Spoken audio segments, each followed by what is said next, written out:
दुनिया रे अनेक रहस्यमय स्थान अछि जहा विषय आमे आश्चर्य हो जाऊ।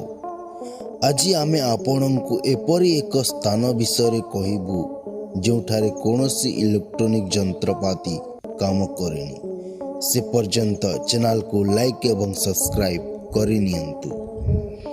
एही स्थानर नाम हेउची चिहुहुआ मरुभूमि जहा मेक्सिको रे अछि।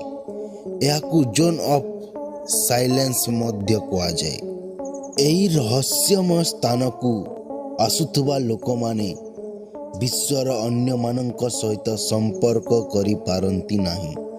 चिहुहुआ मरुभूमि एक बंध्या अंचल। समस्त चेष्टा सत्ते वैज्ञानिक माने एही तथ्य जानी पारिले नहीं जे एठारे रेडियो फ्रिक्वेंसी काम करूने कहीं।